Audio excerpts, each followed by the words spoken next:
It is a sacrificial love that unites and heals. It is the love of God that we see through the cross of Jesus Christ. Ang kabila is John 3:16.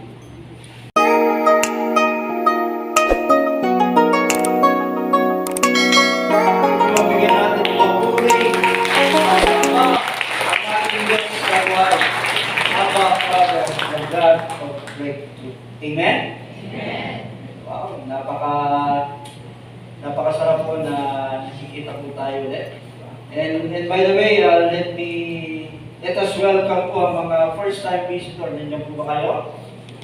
O nagtatago pa rin kayo?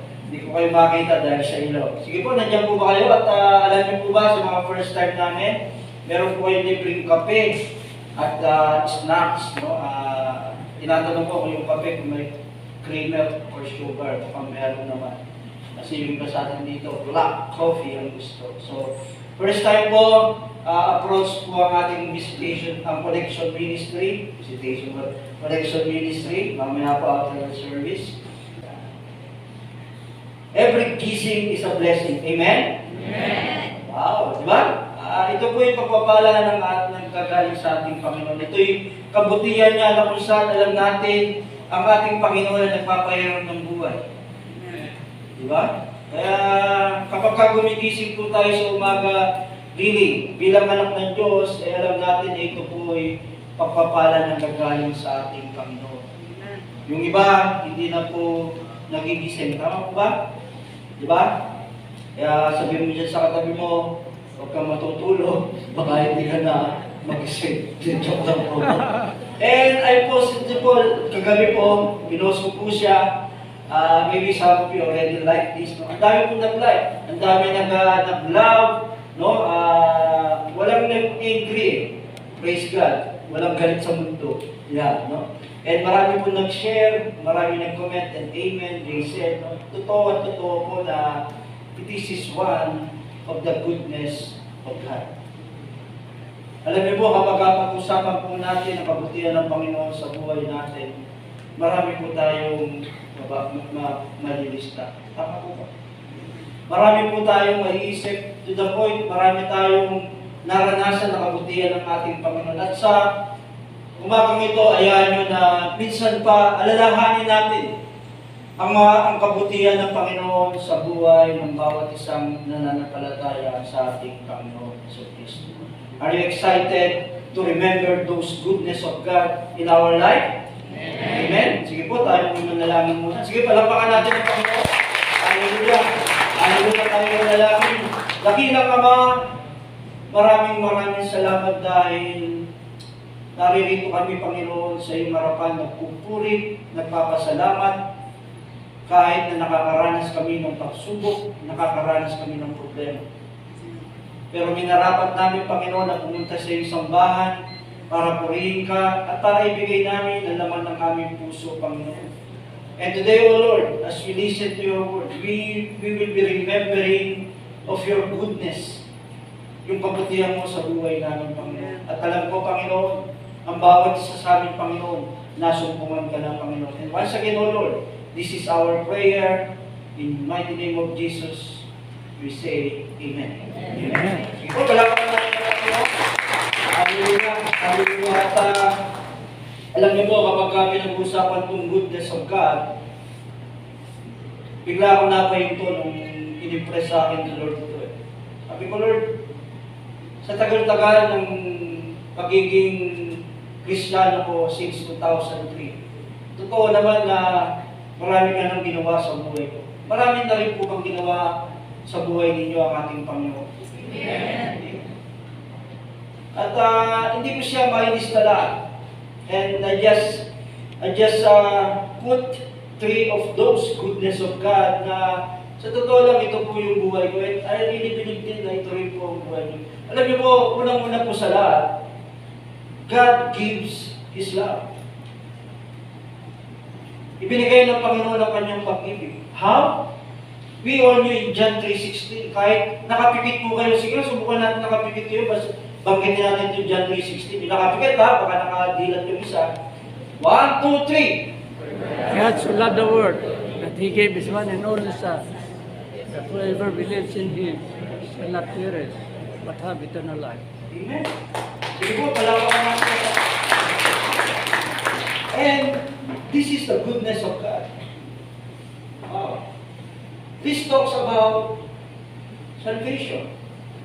This talks about eternal life. This talks about after this life. Ulitin ko kanina, di ba hindi naman lahat magkikisip na. Pero in fact, some of us here talagang naranasan natin ng COVID na ang oxygen napakahalaga. And this is the love of God. We are sure na merong buhay pagkatapos ng mundong ito. At kapag titignan ko po ito, pagka sinasabi po na, for God so loved the world that He gave His one and only Son, that whoever believes in Him shall not perish but have eternal life. Alam niyo po, sa iba po marahil ito'y palasak na verse galing sa Bible. Tama ba yung Tagalog po, palasak? Yung palagi na lang natin naririnig. Pero kapag nanamnamin ko po ang salitang ito, this is the moment of truth. Masyadong emotional ang verse ito na kung saan ibinigay ng ating Diyos Ama ang kanyang kaisa-isang anak. Alam niya na masasaktan ang kanyang anak. Alam niya na masusugatan. Mga magulang, nakaka-relate tayo. Nandiyan po ba ang mga magulang? Ayaw natin na masaktan ang ating anak. Ni masagi ang siko, ayaw natin yun. Nakikipag-away ka. Tama ba? Kailan ka nakipag-away? Dahil sa anak ko. And yet, this is our God giving His one and only Son. This is what we call katabi. Alam niyo po, bago ko po ibigay ang definition ng agape love on this verse, let me give you the other three types of love. Meron po tinatawag na eros, in which ito raw po yung erotic, sexual, and passionate love. Nangyayari sa bawat partner. And meron daw pong philia, love of friends. Bro, sis, di ba? Kaya daw po ang Philadelphia ay tinawag ng City of Brothers, a brotherly love. So ito po yung pagmamahala ng isang magkaibigan between men and men, men and women, women and women, women and men. Ano ba nakakalimutan ko? Basta men and women lang po tayo. Amen? Amen. Ito raw po yung alam niyo po what is the meaning of this words? This is a love of parents for his children. Kanina, nasa kapihan ako. Alam niyo ba ang kapihan? Unang pinupuntahan kapag umaga. Kasi nararamdaman ang pagmamahal ng isang magulang. Maraming pagkain. Amen? Amen. Diskrasya tayo mamaya. Baka lahat magpuntahan doon. Nanay ikang, nandiyan pa ba? Ihanda mo na ang table mo. It's a love of parents to the children. Ibibigay ang lahat para lang sa anak. Kukunin ang sakit para lang sa anak. Kung maaari lang. Ito ang mga katakahan na lumalabas sa mga magulang. Sa mga kabataan na narinig ko ngayon, marahil hindi nyo pa kami naintindihan, pero darating at darating, sasabihin nyo rin sa sarili nyo. Sana ako na lang ang nagkasakit. Pero hindi lahat. Kaya mapalad ang mga kabataan, ang mga anak natin na ito ang sinasabi ng mga magulang. And when we talk of agape love, this is the highest form of love. The most pure form of love. Kasi sa mga ibang love, minsan, conditional to eh. Mamahalin mo ang magulang mo kung meron ka nakukuha. Amen? Praise God, wala nang sabi ha? Mamahalin mo ang iyong anak kapag meron ka nakukuha. Amen? Amen. Sana lang. Meron ka paboritong anak. Amen? No, no. Nagiging totoo lang tayo. But this agape love, what is the meaning of agape love? It is a love of choice. not out of attraction or obligation. Once again, being a parent, it is our obligation na pag-aralin natin ang mga anak natin. Totoo lang. But this agape love, it is a choice from God. It is a sacrificial love that unites and heals. It is the love of God that we see through the cross of Jesus Christ. Agape love is John 3:16. Amen? Parang natutulog na yung katabi mo. Babala lang, ha? Baka hindi mo isip. Agape love is John 3:16. For God, ulitin ko, for God so loved the world. And alam niyo po, when we talk of love, madaling magsabi ng I love you. Even God Himself, sa totoo lang, enough na sabihin sa atin na I love you. Alam kasi Diyos siya eh. And yet, He has this choice na ibigay niya kahit sa isa niyang anak. Ulitin ko, this verse, really, matagal na natin alam ito. Ninanong naman natin ito almost every day. Pero wala makagawa nito kundi ang ating Diyos na nasa langit. What a love from God, an unconditional love. Kaya nga, when we talk of this is the very reason kung bakit ibinigay ng ating Diyos Ama ang kanyang kahit sa isang anak, is to have an eternal life. Kaya kapatid, don't ever leave earth without Jesus. Do you have Jesus in your life? Amen. Sige nga po, taas ang kamay na meron ng Kristos sa kanilang buhay. Ay yung iba, pakisindi nga ang ilaw, hindi makita yung iba. Don't live on earth without Jesus.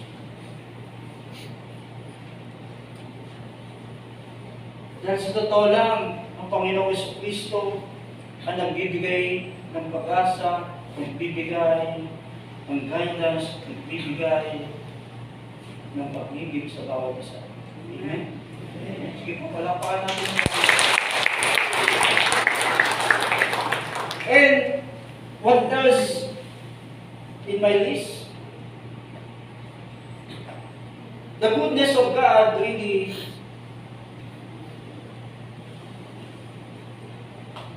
when God really gave us identity. Alam niyo po, nung tinanggap natin ang ating Panginoong Jesucristo sa buhay natin, binigyan tayo ng identity. And I've realized na sa panahon na nalulungkot ako, sa panahon na nagdududa ako, I really mentioned to myself na anak ako ng Diyos. I realize His goodness na kung saan hindi lang natin tinanggap ang ating Panginoong Jesucristo, nung tinanggap natin siya really galing sa putikan, inilagay tayo sa pedestal. Nakaka-relate po ba kayo?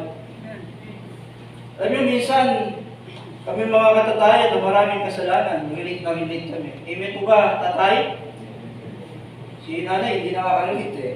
Mabait daw. At ganun, no? Pero hindi. For all have sinned and fall short of glory of God. Ito ang mga bagay na nare-realize natin nung matanggap natin ang ating Panginoong Jesucristo. And now, we just remembering them. Minsan, ang gamot sa nakakalimot, ang gamot sa nakakalungkot, ay ang simpleng salita ng ating Panginoon. Amen? Kahit papikit-pikit ka dyan, kapatid, ulitin ko, baka hindi ka naman kasi.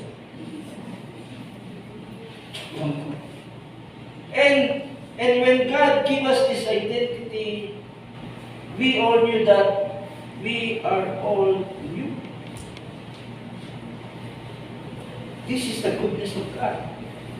Yung dating luma natin, sabi nga po ni Paul in 2 Corinthians 5:17, therefore, if anyone is in Christ, the new creation has come, the old has gone, the new is here. This is what we are now when we have Jesus Christ in our life. At kapag titignan ko yun sa buhay ko, nung tinanggap ko ang Panginoon, 2003 until now, alam ko na binabago at binabago ako ng Panginoon. Dahil sa kanyang biyaya, tayo'y kanyang minarapat sa harapan ng kanyang presensya.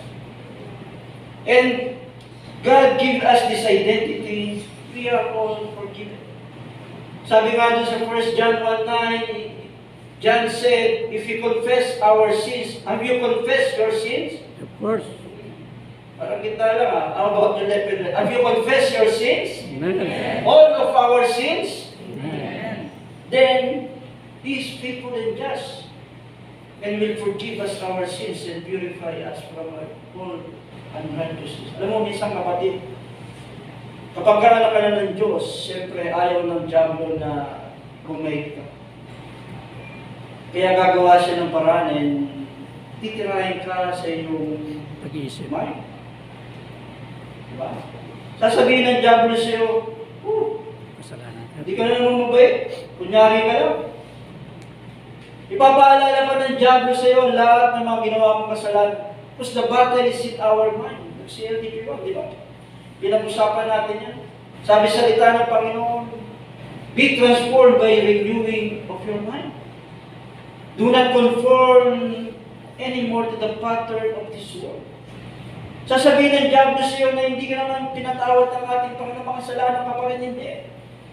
Alam natin na ang ating Panginoon, nung tinanggap natin ang ating Panginoon sa Kristo, ay pinatawad na tayo sa lahat ng ating nagawang kasalanan. Amen? Amen. Amen? Ipapalapakan natin na Panginoon, isn't it the goodness of God? Hindi ka man pinatawad ng pamilya mo sa nagawa mong kalokohan? Pinatawad ka ng Diyos. Hindi ka man pinatawad ng asawa mo sa nagawa mong kalokohan? I mean, siyempre patatawarin ka rin yan. Tama po ba, asawa? Hindi na? Hindi ka man pinatawad ng kapatid mo sa pag-aaway ninyo, pero alam mo sa puso mo na pinatawad ka na ng ating Panginoon. Amen. At kaya na natin magpatawad ngayon. Amen? Amen. Wow, praise God. Talagang mababait na taga-genuine. Nagpapatawad. Kailangan. May pagkakautang sa niya, pinatawad niyo na? Yaran na. Napatawad. And then what else? What God give us identity? You're appreciated. Ulitin ko, hindi man tayo na-appreciate ng tao dahil sa ating pagbabago, nakikita ng Panginoon ang pagbabago na ginagawa ko. Amen. Amen. And that is the goodness of God in our life. Alam natin ang bawat sakripisyo ay hindi nababaliwala sa ating Panginoon. Alam natin ang bawat pagpunta natin dito every Sunday may nangyayari sa buhay natin. Amen. Yan ang kabutihan ng Panginoon sa buhay natin. Hindi masasayang ang bawat papuri mo dito. Hindi masasayang ang pagtaas mo ng kamay. Hindi masasayang. Why? Kasi dinidinig tayo ng Panginoon. Amen? We are appreciated. Mabuti ang ating Panginoon sa bawat panalangin natin. Nung sa tingin mo, hindi ka pinakikinggan. Meron pagkakataon. Meron tinatawag na God's time. Meron tinatawag na wait. Alam mo yun, and mabuti ang ating Panginoon kasi hindi niya tayo papahamak. Ibibigay niya ang pagpapala na nakalaan sa atin kung alam niya na hindi tayo mapapahamak. And He said in His the blessing of the Lord add no troubles on you. Wala ka pa bang boyfriend ngayon, girlfriend? Baka hindi blessing yan, kaya huwag mo na. Amen? Amen. Dahil pa, walang boyfriend dito. Parang may mga asawa na nag-imin. Di ba? Hindi pa binibigay ang magandang bahay mo? Sandali lang. You've heard. You're heard. Naririnig tayo ng Panginoon. Hindi niya pa binibigay yung relasyon na gusto mo mangyari sa pamilya. You're being heard. Mabuti at mabuti ang ating Panginoon. Di ba ang dami? Kapag kaisipin ko, hindi ko alam kung paano ko pagkakasyahin dito. Maraming ginawa kabutihan ng Panginoon sa atin kasi November na, December na, isip natin parang wala nangyayari, hindi. Makarating tayo ng December, kapatid, at makatalon tayo ng January. I mean, ng talon na ganyan, no? makarating tayo ng January next year, isa na pong pagpapala na nanggagaling tayo. And, siyempre, you are adopted. We are adopted. This is now our identity sa harapan ng ating Panginoon. Adopted son. We can say to Him, Abba, Father. Kinanta natin kanina, He is the God of breakthrough. And to the point, we are now a friend of God. Kaya nga may kantang, siya ba kantayin ko? Huwag na. I am a friend. Sige, kayo na lang kumanta. Di ba? Dahil meron tayong Kristo na kung saan tinanggap natin kapatid. And that is the goodness of God.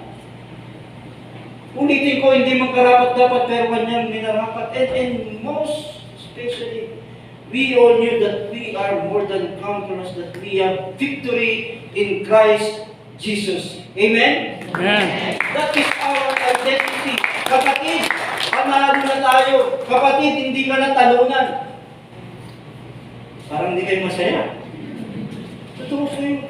Sa dami ng gera na inarap natin sa nakaraang taon, ako po, 50 na, mag-51 na, happy birthday to me. Pero inisip ko, yung battle na inarap ko, kasama ko lahat ng Diyos. Ganon, kabuti ang ating Panginoon na hanggang ngayon ay nananalo at nananalo pa rin tayo sa bawat laban na meron tayo dahil alam mo at alam ko na kasama mo ang Panginoon sa bawat laban na yan. Amen. That is the goodness of God. That is the goodness of God. And to continue, what is the third list on my list? Alam ko kayo, meron na kayong list. Tama po ba? Pwede yung dagdagan, pero wag ngayon. Sa inyo na lang po. No? And what is the third list on my list? When God accepted me as His son, when God accepted me as His friend, when God gave me that identity, He gave us purpose. Kaya nga kapag titignan ko ang pinag-usapan natin, this is my life. This is my Christian life. Isn't it? This is also your Christian life. Na hindi lang natin tinanggap ang ating Panginoon, na binigay ng ating Panginoong Diyos Ama, bigyan tayo ng identity, and now, He gave us purpose. And I remember Joshua. I remember his life testimony. Alam ko rin na meron din kayong testimony. Ang bawat isa sa atin dito meron life. But this time, let me show to you that once again the testimony of Joshua. In chapter 1 from verse 1 to 18. Hindi naman po, kukurot lang po tayo. And before I put the chapter 1, the verse 1, hindi ba si Joshua ay nanatiling tapat hanggang wakas? Amen? Because he knew the goodness of God. He knew it. He knew his purpose. And let me give you that purpose of Joshua in his life. In chapter 1, book of Joshua, this is the beginning of his leadership. Sa mga nakaraang kwento, in the book of Numbers and Deuteronomy, nandun na rin po siya. But this time, this is his leadership. Installing Joshua as a leader of Israelites. And this is his situation. God is saying to him. In verse 1, after the death of Moses, the servant of the Lord said to Joshua, son of Nun, Moses' king. Kinakausap ng Panginoon si Joshua. Like us. Hindi ba tinanggap natin ang Panginoong Jesucristo sa buhay natin, makilala natin ang ating Panginoon Diyos sa mga? Nakakausap na natin siya? Or should I say, kinakausap na rin ng ating Panginoon? Amen. And to Joshua in verse 2, once again, God is saying to him, Moses, my servant, is dead. Now then, you and all these people get ready to cross the Jordan River into the land I am about to give to them, to the Israelites. This is the promised land. Alam po natin na mayroon na pong pinag-uusapan si Lord at si Moises, but then, that time, hindi po nakarating ng promised land si Moises. Only Joshua, Caleb, and the rest of the Israelites. And now, God is saying to Joshua, get ready. This is His purpose. And I'm telling you, this is not just an ordinary purpose. This is a great purpose coming from God. And it is God's purpose. Isn't it? We also have that God great purpose na binigay ng ating Panginoon. Wala po ba kaya? Meron po ba? Amen? Amen. Minsan, iniisip natin, this is leadership, no? Pwede natin ilagay sa simpleng kaparanan na pinagagawa sa ni Lord na, Lord tuloy. Ang pinagagawa sa Lord na maging mabait ka na. That is the purpose of God. Ang gusto ng Panginoon ay mawala ka na sa dati mong bisyo. That is the purpose of God. Ang gusto ng Panginoon ay mag-serve ka na sa Kanya. That is the purpose of God. May kanya-kanyang binibigay ang ating Panginoon. Kanya-kanya tayong usap. Kanya-kanyang purpose, kanya-kanyang great purpose. At alam niyo po, I remember the Proverbs 19:21. Is this your life verse? Meron po ba may life verse ito? Wala? Ano life verse nyo? Jesus wept? This is life verse. This is what King Solomon said. Many are the plans in a person's heart, but it is the Lord's purpose that prevails. Amen? Alam niyo po, when we talk of plans versus purpose, this is the simple definition. Plans is a set of intended action. Isn't it we have that Jeremiah 29:11? O baka yun ang light verse nyo. Amen? Sino may light verse nyo? Wala pa rin? Alam ko light verse ng iba dito. And hindi ko na po nilagay dyan kasi kabisado na po natin. Sabay-sabay nga natin mag-isip. Jeremiah 29:11. For I know the plans I have for you, declares the Lord.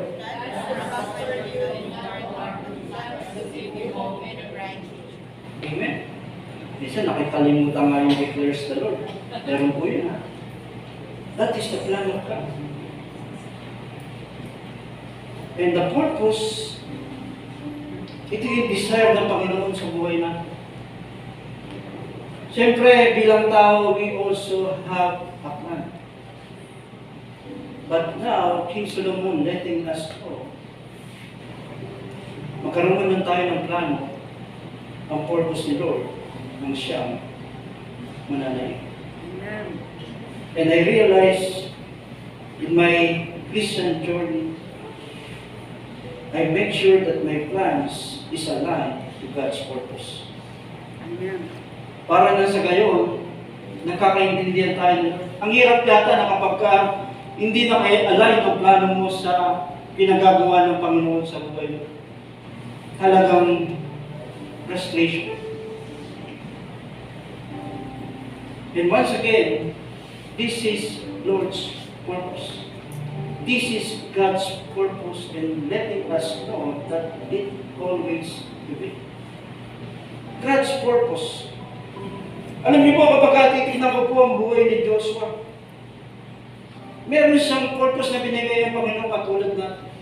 And when God gave that purpose into him, hindi maganda ang kanyang sitwasyon. His leader, his friend, ano ba yun? Yung nawala sa isip ko. Yung palagi niyang kausap. Palagi niyang kakapiyan. Wala na po sa buhay niya. Nawala na yung pag-asa niya. Marahil, yung iba rin sa atin dito nakakaranas ng gano'n. Nawalan ng mahal sa buhay. But it doesn't stop na nawala ang purpose ni Lord sa buhay mo. And always, I remember when we had that problems, when we want to give it up, I always remember, go back to your purpose. Hindi ba't palagi natin narinig yun?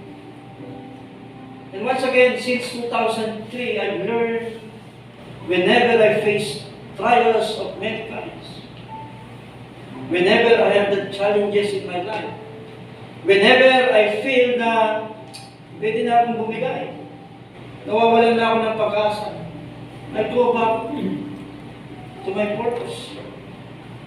I remember my purpose. Ganun din ba ang ginagawa mo, kapatid? Kaya ba hanggang ngayon, naririto ka, nagpupuri sa ating Panginoon dahil alam mo na may gagawin pa ang Panginoon sa buhay mo kahit na nakakaranas ka ng pagsubok? Amen. Diba? Patong-patong na problema pero patungan man ng purpose ni Lord sa buhay natin, maalala at maalala natin yun. And to Joshua, once again, meron siyang kalalakayan na kung saan nag-aalala siya. And even me. But you know what? God's purpose, it is the reason why we don't worry. It is the very reason why na hindi ako mag-worry. I mean, dumarating ang sa English, ang ganda sa English eh. Ang anxiety. Gusto na ngayon yun eh, sa totoo lang. Hindi na worry, anxiety na. Dahil sa pandemic. But God said in His Word. Peter said in his Word, in 2 Peter, let me pull it out. In 2 Peter chapter 5, verse 7, 1 Peter chapter 5, verse 7, let me pull it out. And Peter said, cast all your anxiety on Him because, what? He cares for you. Mahal tayo ng ating Panginoon. Dahil merong binigay ang Panginoon na layunin sa bawat isa. That's why He is saying, cast all your anxiety on me, to Him. And you will never do that unless alam mo na merong pinagagawa ang Panginoon sa buhay mo. You can never do that kung hindi mo alam ang purpose ng Panginoon sa buhay mo. But if you know the purpose, the great purpose in your life, you can cast it out to the Lord. Lord, bahala ka na dyan. I don't want to worry. Why? Joshua heard this statement from God. When God gave the great purpose to Joshua, naramdaman niya si Joshua. Nag-worry. That's why He said to Joshua, no one will be able to stand against you all the days of your life.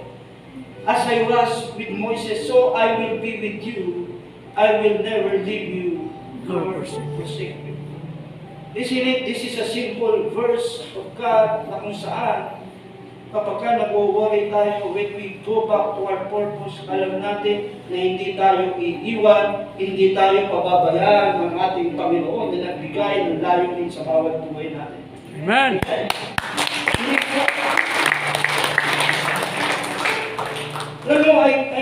I'm surprised with this verse. Ang Panginoon, hindi ko alam kung tinutos siya si Joshua, but He said, as I was with Moses. And to me, ang dating sa akin ito, Joshua, I just want you to remember ang mga kabutihan na ginawa ko kay Moses. Kaya binabanggit ng ating Panginoon. Now, even to us right now, God wants us to know what God did to Joshua. He became successful as a leader of his generation. Do you want to be successful? Do you want to be successful? Sabi ko? Amen. Go back to your purpose. That is the goodness of God. And what else? When we knew that purpose, the God-given purpose, we'll never give up. Whatever happens, we will never give up. To Joshua, again, he has the reason to give up. You know Caleb? The two spies. Buhay pa si Caleb. He has the reason na sabihin niya kay Lord na, Lord, pwede ba si Caleb na lang? No. He remembered his purpose. And God, on that day, on that conversation, this is what God did, saying to Joshua, Naramdaman ng Panginoon si Joshua. He's about to give up. Like us. Dahil alam natin may takot. Alam ng Lord na mayroong pangamba. While He is giving that purpose in our life, hindi natin kaya. That's why He said, be strong and courageous because you will lead these people to inherit the land I swore to their ancestors to give to them. And in verse 7, He continued, be strong and very courageous, be careful to obey all the law my servant Moses gave you. Do not turn from it to the right or to the left that you may go successful wherever you go. Amen. Nararamdaman ng Panginoon ang puso ni Joshua. At tulad niyo, nararamdaman ka ng Panginoon. Amen. Don't give up. Amen. And in verse 9, still, God is encouraging Joshua. Be strong and courageous. Ano may iniisip ko, makulit kaya si Joshua? Hindi. Gusto ng Panginoon na magtagumpay si Joshua. That's why ganoon na lang ang encouragement ng Panginoon kay Joshua. Isinit, ganun din ang gusto ng Panginoon sa bawat buhay natin na magtagumpay tayo sa ating henerasyon. Amen. Hindi para sa ating sarili, kundi para sa ating pamilya. Amen. Ano man ang nakaraan, ano man ang nararanasan natin ngayon, huwag tayong bibigay. Amen. Kasi merong encouragement na nagkagaling sa Panginoon. Merong layunin, merong pinigay ang ating Panginoon. And that is the goodness of God. Kung walang purpose, oh Lord, bakit pa? Kung walang purpose, di ba? Pwede nang wag na. But that is the goodness of God in our life. He gave us the purpose. And last, God's purpose, I'm telling you, it is the reason why we can move on. You can move on. Ayaw ko sana umiyak, sa totoo lang, hindi ko na nilagay yung picture ng kapatid ko, yung kakambal ko. Alam niyo po namatay yung kakambal ko? Yes. Hindi ko marites yung totoo po. And I've realized in my life, yes, I don't give up. Hindi ako kumipa. Nandito ako sa simbahan, pero hindi ako makagalaw. Hindi ko alam kung anong gagawin ko sa ministry kasi I'm affected. I have that pain, really, to be honest. I just felt, sa atin natin na lang po ito, ngayon hindi na po sikreto. Hindi ko alam kung nasabi ko dito, but let me say it, I just felt na sumunod na ako. Kambal kami. I just felt it. Kaya hindi ako magkalaban. Oh Lord, hindi ba't meron kang purpose sa buhay ko? That's why I can move on. That's why nakikita niyo ako sa biyaya ng Panginoon dahil sa kabutihan ng Panginoon. Nakakatayo at nagsasabi na mabait.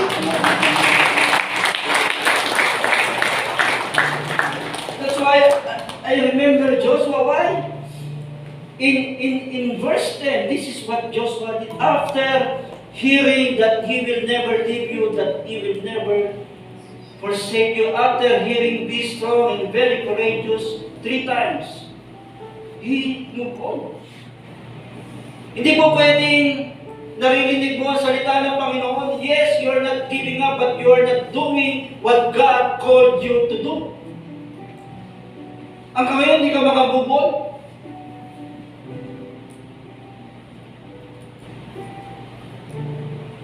Lumatay na yung paborito ng maso.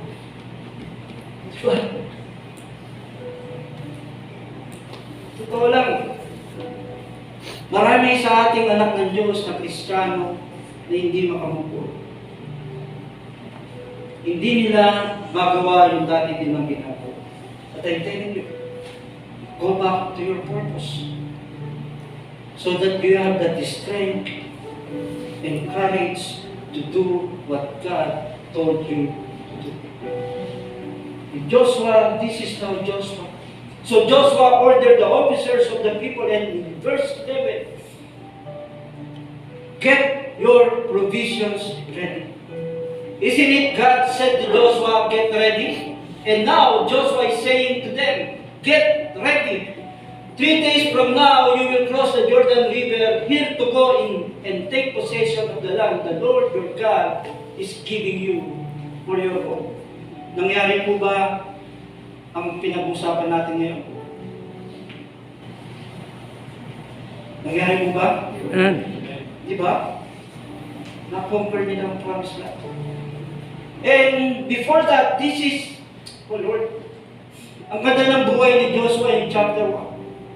When Joshua felt the goodness of God in his life by giving the great purpose in his life, that's why he never give up. And this is the witness effect. Let me show you in verse 16. Jump na po. Then they answered Joshua, the officers of the Israelites. He said to them, whatever you have commanded us, we will do it. Whenever you send us, we will go. Kasi nakikita rin nila ang kabutihan ng Panginoon sa buhay ni Joshua. As they saw the goodness of God to Moses, now they are seeing the goodness of God to Joshua. Ikaw ba, kapatid, nakikita ba ang kabutihan ng Diyos sa buhay mo? Amen. Oo. So, ang pagparito mo lang ngayon ay nakikita na ang kabutihan ng Panginoon sa buhay natin. Amen. And they continue, this is the officer of Israel, just as we fully obeyed Moses, once again, telling to Joshua, who is Moses was, with God. So we will obey you, only may the Lord your God be with you as he was with Moses. And in verse 18, whoever rebels against your word and does not obey it, whatever you may command them, will be put to death. Okay, patayan na. But this is what I found in verse 18. It can be end in this way. But the people of Israel saw the goodness of God from Joshua, and they are saying this. Only be strong and courageous. Nakakahawa ang kabutihan ng Panginoon sa buhay mo. Kapag ka nagpatuloy ka, kapatid, that is the goodness of God in your life. Na nagiging patotoo tayo, na nakikita ng ating pamilya, na nakikita ng ating asawa, na nakikita ng ating mga goodness of God.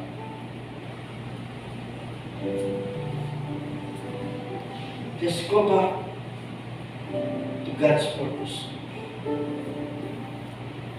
Para maalala mo lahat ang ginawang kabutihan ng ating Panginoon.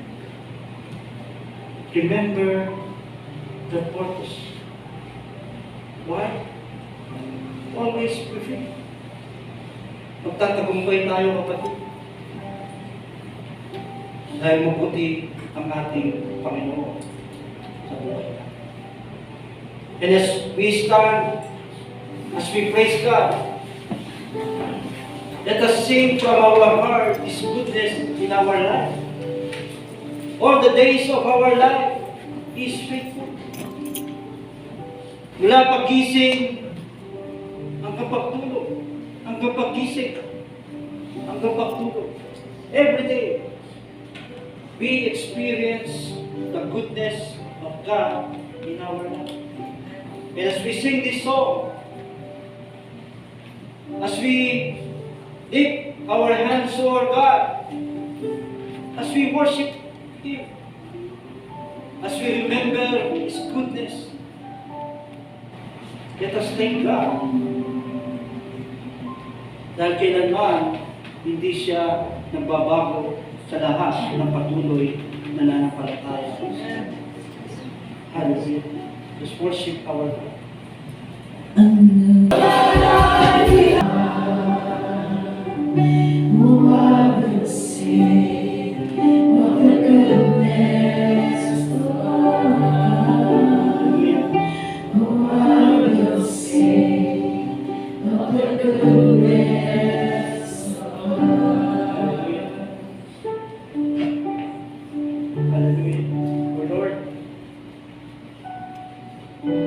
are singing of your goodness, O God. Wala man kami sa tono, Panginoon, pero nasa tono ang aming puso, Panginoon, para sabihin sa iyo, Panginoon. Salamat dahil ginawa mo kaming anak, and now we have that purpose in our life. It is your goodness, O God. Sa buong buhay namin, Panginoon, makilala ka, Panginoon, tunay, Panginoon, na hindi mo kami binitawan, hindi mo kami pinabayaan. Tunay na, Panginoon, na binibigyan mo kami ng lakas. Tunay, Panginoon, na binibigyan mo kami ng tapang para ipagpatuloy ang buhay na ito, Panginoon. At ngayon, Panginoon, we are saying to you, Panginoon, we will continue to fight, O God. We will continue to fulfill the purpose that you have given in our life. Yes, O Lord. Gagawin namin yung Panginoon dahil alam namin, Panginoon, na ikaw ang aming kasama. At alam namin, Panginoon, na kahit ano ang aming harapin, kahit ano ang aming danasin, magtatagumpay kami dahil Yes, O kami God. ay tagumpay. Yes, O Lord. Hallelujah. Oh Lord, we pray to you, O Lord. We pray to you for our family, O Lord. Sila ang aming sandigan din, Panginoon. Sila ang naging instrumento, Panginoon, para magpatuloy din kami. At alam namin, Panginoon, hawakan mo ang aming pamilya. This is what we pray, O God. In the mighty name of Jesus. The church, can we raise our tithes in offering? Hallelujah. Panginoon, alam namin, Panginoon, na even in our finances, Panginoon, nararamdaman namin ang kabutihan mo, Panginoon. That's why we are giving this out of a cheerful heart, Lord. And praying to you, O Lord, na patuloy mong ipadala sa amin ang kabutihan mo sa aming finances, Panginoon. The Sunday or even now, Panginoon, we will experience yung siksik, digdig at umaapaw ng pagmamahal. We want that, O Lord. Not because for ourselves, O God, but because we also want to be a channel of blessing. Thank you, O Lord, for this opportunity that we can keep praying for your kingdom. Hallelujah. Hallelujah. In church, may we once again raise our hands in thanksgiving for His goodness. Hallelujah. Panginoon, minsan pa, Panginoon, bago kami lumisan sa tahanan mo, Panginoon, tinataas namin ang aming kamay ng papuri para sabihin sa iyo, Panginoon, pasasalamat. Dahil tunay at natunay ka, Panginoon, sa aming buhay. At minsan pa, Panginoon, sa aming pagdisan, ibigay mo sa amin ang aming pangangailangan ng kapayapaan. Yes, Lord. Ng katahimikan para sa aming buhay, Panginoon. At sa gayon, Panginoon, ikaw ang mapapulihan namin. Isa pa, Panginoon, ibinabalik namin ang panalangin ito na mayroong pananampalataya sa aming puso sa tanging pangalan ng iyong anak si Jesus. Ang lahat na pinagtagumpay ng ating Panginoon magsabi ng Amen.